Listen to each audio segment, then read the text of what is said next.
There's something unsettling about places that never close. Under the constant glow of fluorescent lights, time seems to stand still, and reality feels off.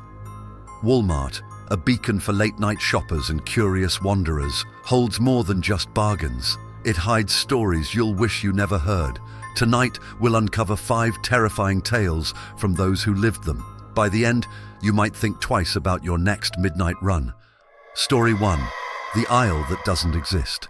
Jack had worked the night shift at Walmart for nearly 2 years. He enjoyed the quiet of the late hours, the hum of the fluorescent lights, the slow rhythm of stocking shelves, and the absence of the daytime chaos made his shift feel almost peaceful. But one night, that peace shattered. It started like any other shift. Jack was assigned to restock the toy section, a relatively easy task. He was halfway through organizing action figures when he noticed something strange. Between aisles 9 and 10 there was another aisle. It wasn't wide and open like the others, but narrow, shadowy, and uninviting. Jack frowned. He'd worked here long enough to know the layout by heart. There wasn't supposed to be an aisle there. Yet, as he approached, he could clearly see shelves lining the walls, stocked with dusty toys that looked like they belonged in an antique store rather than a Walmart. Curiosity tugged at him. He glanced around to see if any co-workers were nearby. The store was silent, save for the distant beeping of a checkout scanner. Gathering his courage, Jack stepped into the aisle. Immediately, the air felt different, thicker, colder.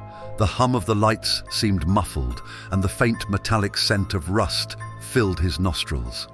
He scanned the shelves. They were lined with toys he didn't recognize, wooden blocks with faded paint, tin soldiers missing arms, and dolls with cracked porcelain faces. One doll in particular caught his eye. It was seated on the edge of a shelf, its glassy eyes staring directly at him. The doll's face was chipped, revealing a grayish material underneath. Its dress was tattered, and one of its tiny hands was missing. Jack felt a chill creep up his spine. "Who stocks this stuff?" he muttered aloud, his voice sounding strange in the heavy air. As if in response, he heard a faint giggle. His heart skipped a beat. He turned sharply, expecting to see a child playing a prank, but the aisle was empty. "Hello?" he called out, his voice echoing unnaturally. Silence. Jack told himself it was his imagination and turned back to the shelves, but the doll was gone. The empty space where it had been was now occupied by a rusted tin car. He stared, his breath quickening. The giggle came again, louder this time. It seemed to come from behind him. He spun around, his eyes darting up and down the aisle. "All right, who's messing with me?" he demanded, trying to sound braver than he felt. No answer. The air grew colder and the lights above him flickered. Jack realized something was very wrong. He turned back toward the entrance of the aisle, ready to leave, but stopped in his tracks. The way out was gone. In its place was a solid wall of shelves, packed with more dusty toys. His chest tightened as panic set in. He spun around, searching for another way out, but the aisle stretched endlessly in both directions now, far longer than it should have been. Jack's breathing quickened. He pulled his phone from his pocket and turned on the flashlight. The beam illuminated the shelves, but the shadows seemed to grow darker around him. Then he heard footsteps, small, quick, and darting. "Who's there?" Jack shouted, his voice cracking. The footsteps stopped, replaced by that same high-pitched giggle. It echoed all around him, growing louder, more distorted, until it sounded less like a child and more like something else. Desperate, Jack ran down the aisle, his flashlight beam bouncing wildly. The toys on the shelves seemed to shift as he passed, dolls turning their heads to watch him, tin soldiers saluting mockingly. He could feel their stares burning into his back. Finally, he saw it, a faint light at the end of the aisle. He sprinted toward it, ignoring the whispers and faint laughter that followed him. His lungs burned and his legs felt like lead, but he didn't stop. When he reached the light, he found himself back in the toy section. The familiar aisles stretched out before him exactly as they should be. Panting, he turned around. The strange aisle was gone. Jack staggered backward, nearly colliding with a co-worker. "Whoa, you okay?" the co-worker asked, giving him a concerned look. Jack struggled to find his words. Did you see an extra aisle between 9 and 10? The co-worker frowned. "What are you talking about? There's no extra aisle." Jack didn't argue. He simply nodded and walked away, trying to steady his breathing. He knew what he'd seen, and he knew he never wanted to see it again. But that wasn't the end of it. A week later, another employee mentioned hearing strange giggles while restocking the toy section.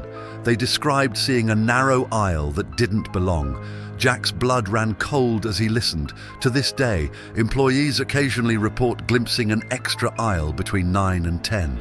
Some brave enough to enter say they feel like they're being watched. Others hear the giggles, but no one has stayed long enough to find out who or what is playing in that aisle. If you found yourself trapped in Jack's situation, would you explore further or run? Share your thoughts in the comments below. Story 2. The mannequin that moved. Maggie hated the late shift. It wasn't the work, it was the silence. Walmart at midnight felt more like a crypt than a store. She'd always been a little jumpy, but something about the dimly lit aisles, the faint buzzing of the overhead lights, and the occasional creaks and groans of the building set her on edge. Still, the money was good, and she needed to pay for school, so she stuck with it.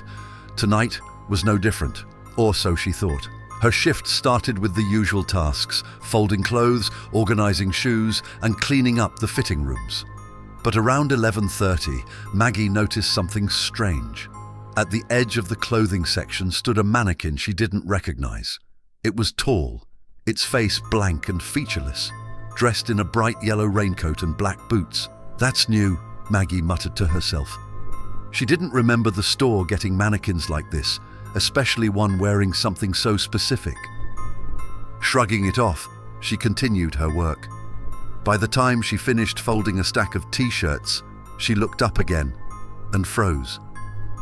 The mannequin wasn't at the edge of the clothing section anymore. It was closer now, positioned near the fitting rooms, facing her. Her stomach dropped. "No way," she whispered. Maggie forced herself to think rationally. Maybe a co-worker had moved it as a joke. She called out, "Very funny, guys. You can move it back now." No response. The store was eerily quiet. Maggie laughed nervously and turned back to her folding, but as she worked, she couldn't shake the feeling of being watched. She glanced up again, and her breath caught in her throat. The mannequin was now standing in the fitting room doorway. It wasn't possible. There was no way it could have moved that quickly unless someone was deliberately messing with her. "Okay, seriously, who's doing this?" Maggie shouted, her voice trembling. She marched toward the fitting rooms, but as she approached, she realized something chilling. There were no signs of movement, no footsteps, no sound of anyone running away. The mannequin stood completely still, its blank face somehow menacing. Maggie reached out hesitantly and tapped its shoulder. It was solid, cold, and lifeless. She laughed nervously, trying to shake the fear. "It's just a stupid mannequin," she told herself. But then she saw its hand. The fingers, which had been rigidly positioned when she first saw it, were now curled slightly inward, as if mid-grasp. Maggie yanked her hand back and stumbled away. She retreated to the customer service desk, her heart racing. She grabbed the phone to call her manager, but as she turned back toward the fitting rooms, the mannequin was gone. Maggie blinked, her mind racing. She scanned the area but saw nothing. For the next 20 minutes, she tried to focus on her tasks, but her nerves were shot. Every shadow felt like it was moving. Every sound seemed amplified. Then, as she was collecting abandoned hangers near the back of the store, she saw it again. The mannequin was standing in the middle of the home goods aisle. This time, its head was tilted slightly to the side, as if watching her. "Nope, nope, nope," Maggie muttered, backing away. She fumbled for her phone, intending to take a picture, but as she raised it, the screen flickered. Her phone shut off completely. Panic set in. She turned to leave, but the mannequin was now blocking the aisle's exit.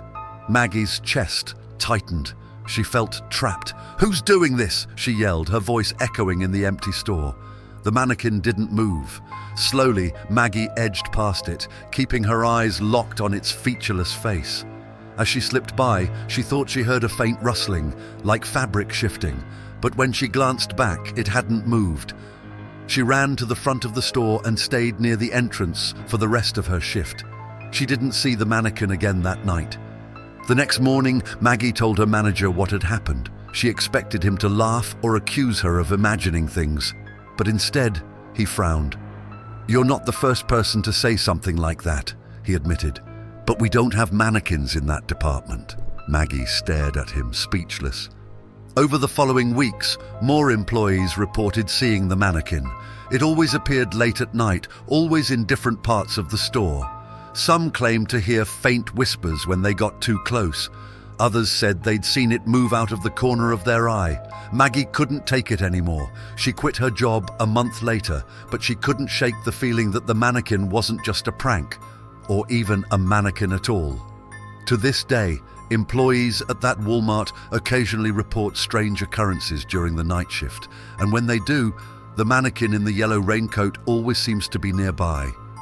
Would you have stayed to investigate, or would you have quit like Maggie? Share your thoughts below. Story 3. The Vanishing Shopper. Derek had been working security at Walmart for over 5 years. He'd seen it all. Shoplifters stuffing merchandise into their jackets, teenagers playing pranks, and even the occasional fistfight.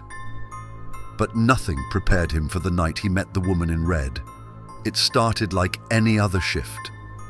The store was quiet, with only a handful of late-night shoppers wandering the aisles. Derek sat in the security office, watching the monitors. He always preferred the stillness of the graveyard shift. It was boring, sure, but it beat the chaos of the day. Around midnight, a figure on one of the cameras caught his eye. A woman in a flowing red dress was walking through the store. Her movements were slow and deliberate, as though she was searching for something. Derek leaned closer to the screen. Something about her seemed off. Her dress was outdated, almost like something from the 1950s, and her pale skin seemed to glow under the harsh fluorescent lights. He switched to another camera as she turned into the home goods aisle. There was no one else around. Derek decided to approach her. Store policy required employees to assist any customers who looked lost or distressed. He grabbed his flashlight and made his way to the home goods section. As he turned the corner, he saw her standing at the far end of the aisle, her back to him. "Excuse me, ma'am," Derek called out. "Can I help you find something?" She didn't respond. Derek walked closer, his footsteps echoing in the empty aisle. "Ma'am?" Still no response. When he was about 10 feet away, she turned. Her movements were unnaturally slow, and Derek's stomach dropped when he saw her face. She was beautiful, but in a way that felt wrong. Her features were flawless, almost doll-like, but her eyes were cold and unblinking. There was a strange intensity to her gaze, and Derek felt an overwhelming urge to look away. I'm sorry to bother you," he stammered. "Do you need help finding something?" She tilted her head, as if considering his question. Then, without a word, she turned and walked away. Derek blinked. "Ma'am, wait!" He followed her, but when he turned the corner, she was gone. Confused, Derek checked the surrounding aisles, but there was no sign of her. He returned to the security office and rewound the footage. What he saw made his blood run cold. The cameras showed Derek walking down the aisle and calling out, but the woman wasn't there. He was alone, talking to thin air. He leaned back in his chair, his mind racing. Was he imagining things? He rubbed his eyes and stared at the screen, trying to make sense of what he'd just seen. For the rest of the shift, Derek couldn't shake the feeling of being watched. He checked the cameras obsessively, but there was no sign of the woman in red. The next night, she appeared again. This time, she was in the electronics section, standing in front of a wall of televisions. Derek's heart pounded as he watched her on the monitor. Her dress seemed to ripple, though there was no breeze, and her hands hung limply at her sides. Derek grabbed his flashlight and headed to the electronics section. He was determined to get answers. When he arrived, she was standing exactly where he'd seen her on the monitor. Her back was to him again. "Mom," he said firmly, "I need you to leave the store if you're not shopping." She didn't move. Derek felt a chill crawl up his spine, but he forced himself to stay calm. "Ma'am, I'm going to have to escort you out." She turned to face him, her head tilting to one side. Her eyes locked onto his, and Derek felt rooted to the spot. He couldn't look away no matter how much he wanted to. Then she smiled. It wasn't a friendly smile. It was cold and knowing, as though she could see every dark secret he'd ever tried to hide. Derek's chest tightened. He opened his mouth to speak, but no sound came out. The lights above flickered, and in the brief darkness, she vanished. When the lights stabilized, Derek was alone. He checked the cameras again, but just like before, she wasn't on the footage. It was as though she'd never been there. Derek didn't tell anyone about the encounter. He wasn't sure anyone would believe him, but over the next few weeks, other employees began reporting strange sightings. One cashier claimed to see a woman in red walking through the store after hours. When she tried to approach her, the woman disappeared. Another employee swore he'd seen her reflection in a freezer door, but when he turned around, no one was there. Rumors began to circulate among the staff. Some said she was the ghost of a customer who died in a car accident after shopping at the store. Others believed she was something far more sinister. Derek started researching the store's history, hoping to find some explanation. He discovered that the land the Walmart was built on had once been home to a small neighborhood. Decades ago, a fire had destroyed the area, killing several residents.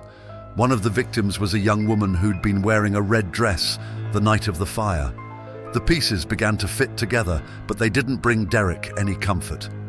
To this day, employees at that Walmart still see her. Some hear faint whispers or feel a cold breeze pass by when no one else is around. Others catch glimpses of red fabric disappearing around corners. Derek eventually quit his job, but he never forgot the woman in red. Sometimes late at night, he dreams of her. In his dreams, she's always watching him, her cold smile never wavering. What would you do if you saw someone vanish before your eyes? Share your thoughts below. Story 4. The Night Stalker. Angela didn't mind working the late shift at Walmart. The pay was decent, and she liked the quiet. The store took on an eerie calm after hours, and while it sometimes made her uneasy, she told herself it was better than dealing with the chaos of daytime shoppers. That night started like any other. She was finishing up her usual duties, tidying up shelves and restocking the candy aisle. By the time the clock struck 11:30, most of her co-workers had already left, leaving only a skeleton crew in the store. Angela was used to it. She enjoyed the solitude. But then she saw him. It was subtle at first, a figure standing in the electronics section, just out of the corner of her eye. She turned to get a better look, but the man had moved. Now he was standing near the TVs, staring at the rows of blank screens. Angela furrowed her brow.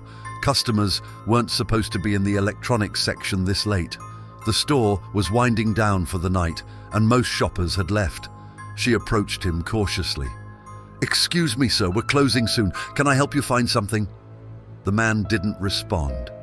Angela got closer. He was tall, with a hunched posture, wearing a long, tattered coat. His back was to her, and his head was tilted as though he was studying the televisions. "Sir?" she tried again. This time he turned his head slightly, but not enough for her to see his face. Angela felt a chill run down her spine. Something about him seemed wrong. She decided to leave him alone and went back to her cart of supplies, keeping an eye on him from a distance. For the next 20 minutes, Angela worked in various aisles, but no matter where she went, she felt the man's presence. She spotted him several times, always in different sections of the store, always standing perfectly still. Once, she turned a corner and found him staring down an aisle filled with canned goods. His head snapped toward her so quickly that she jumped. She backed away and tried to shake off the unease. "He's just a strange customer," she whispered to herself. Maybe he's waiting for someone. But deep down, she didn't believe it. By midnight, Angela was the only employee left on the floor. She checked the time on her phone and decided to do one last sweep of the store before heading to the back office to clock out. As she walked past the frozen foods section, she heard it, a soft scraping sound like something being dragged across the floor. Her heart raced. She turned her head slowly, and there he was. The man was at the end of the aisle, standing perfectly still, his face obscured by shadows. But there was something in his hand, something long and metallic. Angela froze. "Sir, the store is closed. You need to leave." The man didn't move. She stepped backward, her hand instinctively reaching for her phone. "I'm going to call security," she warned. He took a step forward. Angela bolted. She ran through the aisles, her breath coming in short gasps. The sound of heavy footsteps echoed behind her, growing louder. She turned a corner and ducked behind a display of cereal boxes, trying to steady her breathing. The footsteps stopped. Angela peeked out cautiously, but the aisle was empty. For a moment, she thought she'd lost him, but then she heard a faint, raspy voice. "Why are you hiding?" Angela's blood turned to ice. The voice was close, too close. She darted out from her hiding spot and ran toward the back of the store where the employee-only area was located. She burst through the door and locked it behind her, her hands trembling. Her heart pounded as she pressed her ear to the door, listening for any sound. Silence. Angela waited a few minutes before convincing herself it was safe. She grabbed her things and headed toward the back exit. But as she reached for the door handle, she froze. A faint tapping sound echoed from the other side of the door. Tap, tap, tap. She stared at the handle, her mind racing. Then slowly, the tapping stopped. Angela backed away, unsure of what to do. She decided to check the security cameras before leaving. If the man was still in the store, she needed to know. She hurried to the security office and pulled up the footage. The cameras showed her running through the store looking terrified, but the man, he wasn't there. In every frame, Angela was alone. Her stomach churned as she rewound the footage. There was no trace of him, no figure in the electronics section, no shadow in the frozen foods aisle. It was as though he'd never been there at all. Angela stared at the screen, her mind struggling to make sense of what she'd just experienced. That's when she felt it, a cold breath against the back of her neck. She spun around, but the room was empty. The door was still closed, the lock firmly in place. Angela didn't waste another second. She grabbed her things and ran out the back exit, not stopping until she was safely in her car. The next day, Angela told her manager what had happened. He dismissed her story, chalking it up to exhaustion or an overactive imagination. But Angela knew what she'd seen, or at least what she'd felt. She quit a week later, unable to shake the memory of that night. To this day, she wonders if the man was real, or if he was something else entirely. And every so often, late at night, she dreams of the store. In the dreams, she's back on the night shift, and the man in the tattered coat is always there, waiting in the shadows. If you were in Angela's position, would you trust your instincts or chalk it up to imagination? Let me know in the comments. Story 5. The Forgotten Basement. Carlos had been a janitor at Walmart for over a decade. He knew every corner of the store like the back of his hand, or so he thought. His shifts were mostly uneventful, and he preferred it that way. Cleaning up spilled soda or picking up after careless shoppers was hardly glamorous, but it was honest work. One night, as Carlos was mopping near the storage area, something caught his attention. A door he had never noticed before was slightly ajar. He frowned. That part of the store was supposed to be locked up tight. Employees rarely went back there unless they needed to grab extra inventory. Carlos assumed it was just an oversight. Maybe someone had forgotten to lock it earlier in the day. Curious, he set his mop aside and approached the door.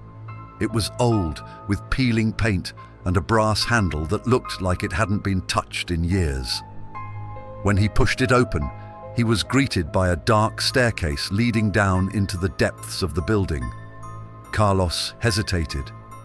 He didn't recall there being a basement. The blueprints of the store, framed on the office wall, had never shown one. A cold draft wafted up the stairs, carrying with it a faint metallic smell. Carlos wrinkled his nose. "What the hell is this?" he muttered.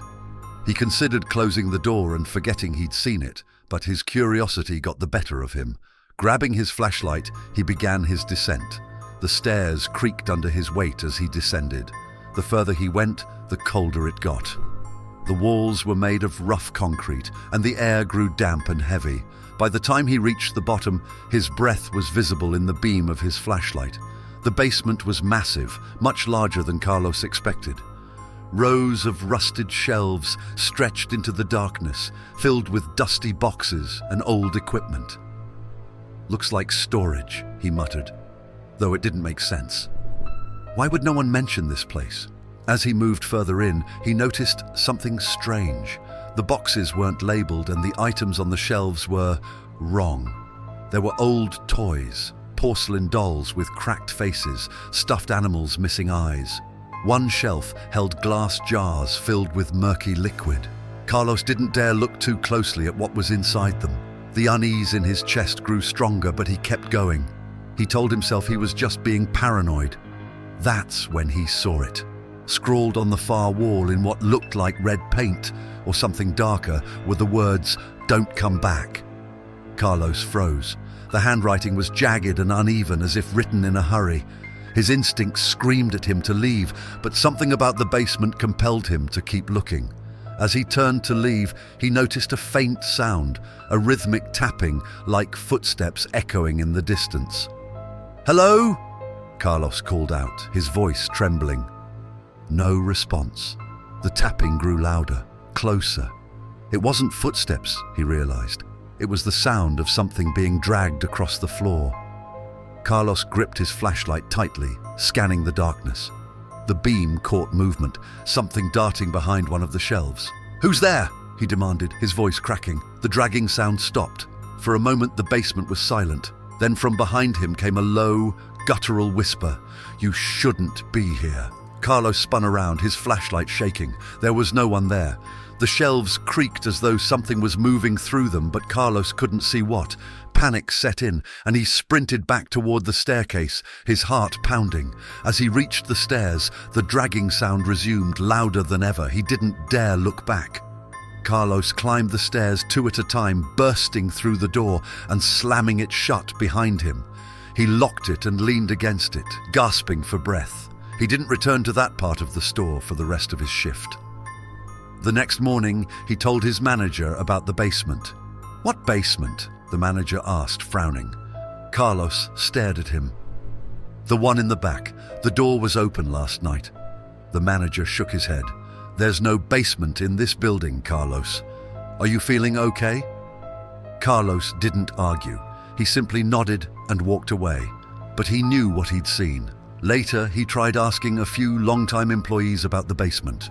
Most looked at him like he was crazy, but one older co-worker, Joe, lowered his voice and said, "You're not the first one to talk about that door. People say it shows up every few years, but it's not supposed to be there." Carlos pressed him for more details, but Joe refused to say anything else. For weeks, Carlos avoided the storage area. He didn't want to risk seeing the door again. But one night, his curiosity got the better of him. He went back to check. The door was gone. Carlos quit his job shortly after. The experience haunted him for years, and he never worked another night shift again.